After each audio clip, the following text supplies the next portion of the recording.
ইরানের জ্বালানি খাতে মার্কিন নতুন নিষেধাজ্ঞার জেরে উত্তেজনার মধ্যেই ওয়াশিংটন তেহরান চতুর্থ দফার পরমাণু আলোচনা স্থগিত করা হয়েছে। ওমানের পররাষ্ট্রমন্ত্রী জানান, প্রযুক্তিগত কারণে স্থগিত করা হয়েছে আলোচনা।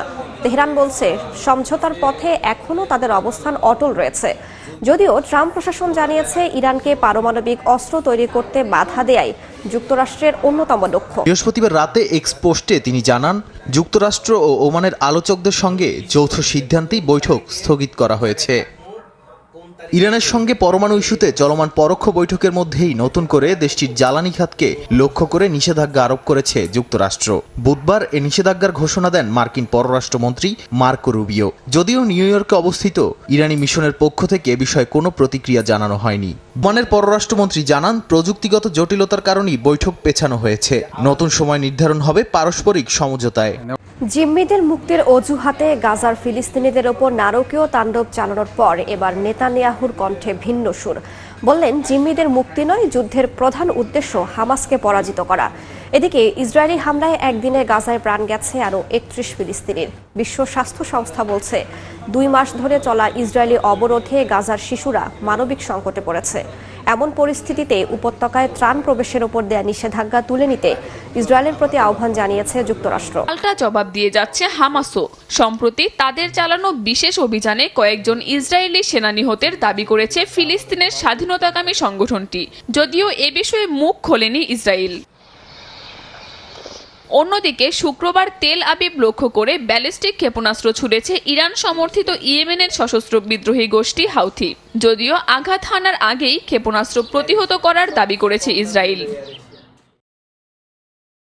বিজয়ের ৮০ বছর পূর্তি উপলক্ষে এই সিদ্ধান্ত নেওয়া হয়েছে।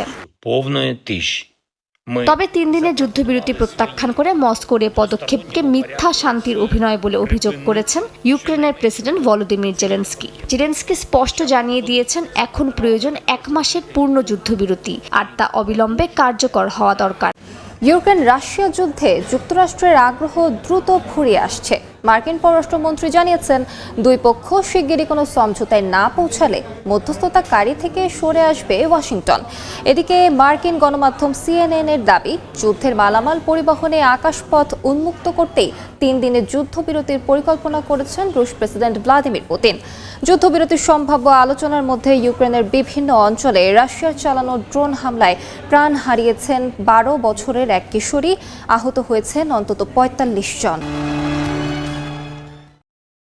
অষ্টম রাতের মতো নিয়ন্ত্রণ রেখা বা LOCতে ভারতীয় পাকিস্তানি সেনাদের মাঝে গোলাগুলি হয়েছে। তবে এতে হতাহতের কোনো খবর পাওয়া যায়নি। এমন অবস্থায় মোদী সরকারের দুঃসাহস মোকাবিলার ঘোষণা দিয়েছে ইসলামাবাদ। অন্যদিকে কাশ্মীরে হামলার সঙ্গে জড়িত কেউ ছাড় পাবে না বলে হুঁশিয়ারি দিয়েছে নয়াদিল্লি। বৃহস্পতিবার অষ্টম দিনের মতো কাশ্মীর সীমান্তের নিয়ন্ত্রণ রেখা বরাবর দুই দেশের সেনাদের মধ্যে গোলাগুলি হয়। জবাবে ভারতের প্রতিরক্ষা মন্ত্রী রাজনাথ সিং বলেছেন, সন্ত্রাসবাদকে মদদ, প্রশিক্ষণ ও অর্থ যোগানের পুরনো ইতিহাস রয়েছে পাকিস্তানের।